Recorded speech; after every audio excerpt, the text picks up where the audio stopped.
Pizza X is part of a larger restaurant company that we own in Bloomington, Indiana. We also have a full-service casual dining restaurant called Lenny's, which has a brewery attached called the Bloomington Brewing Company. We have a catering business called One World Catering and Events, and a farm called Lush Farm. I was a college sophomore when I started in the pizza business. I was a delivery driver at one of the two Domino's in Bloomington. I loved the business. It was a lot of fun. I'd grown up in the grocery business, and pizza was so much more fast-paced,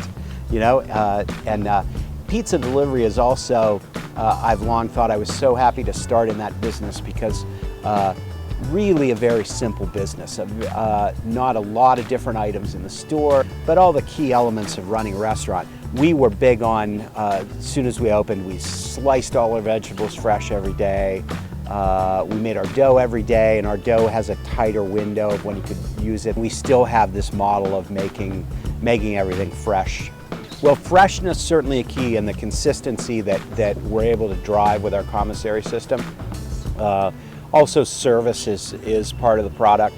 We've always been very radical about having very fast service, and now I think we pretty much across the company have a 22-minute to the customer's door delivery average, and nobody can touch that in Bloomington. Originally, our first location was right across the street from several large dorms at Indiana University. Great location, and it was definitely aimed at the college crowd. You know, we opened at 4 o'clock in the afternoon and stopped taking orders on weekends at 4 o'clock in the morning, and now have 5 locations in the Bloomington area. I think it's always real natural and probably very healthy to sell to the kind of customer that you are, because you can understand that. It was kind of a natural growth for us to, as our customers got older, maybe some of them settled in Bloomington, had families, then it was natural for us to just grow that way. All we sell is pizza, breadsticks, and soft drinks. We've stayed away from wings and sandwiches and all these things, which I'm very happy about. They really complicate the operations, and I think they can make your core product not as important to the staff and hence lower quality. But the breadsticks is kind of an interesting story. In Bloomington, there was a fairly successful chain that started back in the 70s, late 70s, called Noble Romans. They had this breadstick product that everybody loved. And it was out of really fear that Noble Romans was going to take a big chunk of our market share that we decided we had to find a way to make breadsticks and make them well. So we came up with this product, and I think the first night we maybe sold 10 orders of breadsticks. And breadstick sales have gone nothing but better, higher ever since. Didn't initially start out with breadsticks? We didn't when we first started. No, it was just pizza. Just pizza, 2 sizes, and Coke.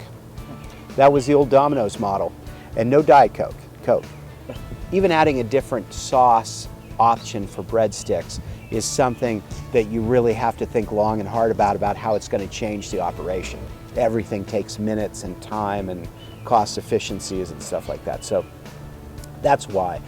Financing, which is just about impossible, was then, I'm sure it is now, for a startup restaurant to get bank money.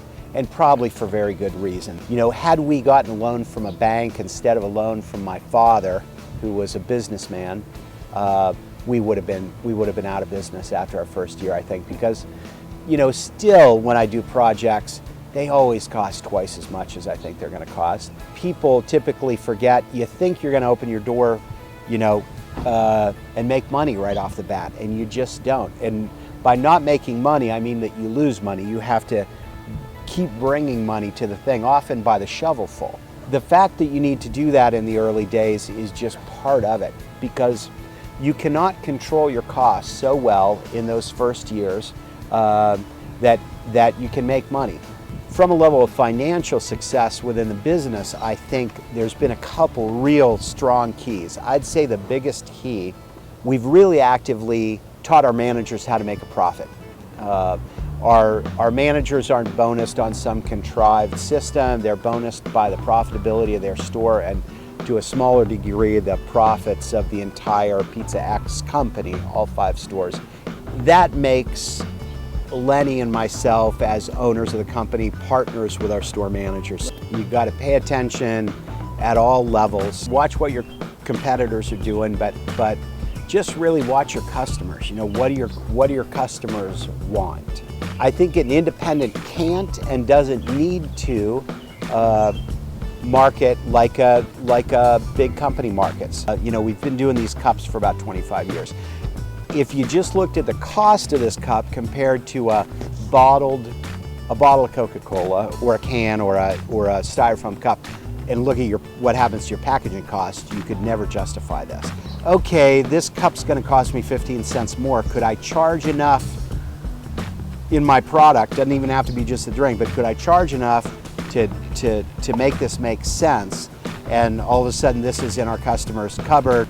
Domino's will occasionally use a plastic cup, but theirs is smaller. Ours is designed so that theirs just goes right inside and disappears. Red Solo cups can go to hell. You keep young people involved in your marketing. You know, we've got a number of college student interns every year that have a lot of ideas, and we listen to them. Pizza X, our first store, is located in a small strip center behind us. Very convenient to IU, particularly IU dorms. Lenny's, we felt like a restaurant that would attract IU staff and faculty would really be a hit, you know, this close to the university. And it turned out we were right. Long after we started Lenny's, just started being aware of the whole craft beer renaissance in the U.S., the microbreweries and brew pubs. And as it turned out, the laws in Indiana weren't set up very well to allow these things to exist. So I spent about half time for an entire year working to change the law in Indiana on breweries. And we were successful and opened Bloomington's first craft brewery right next to Lenny's.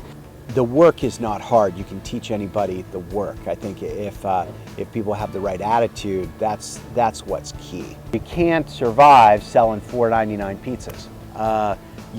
You're not in business for 10 or 20 or 30 years doing gimmicks.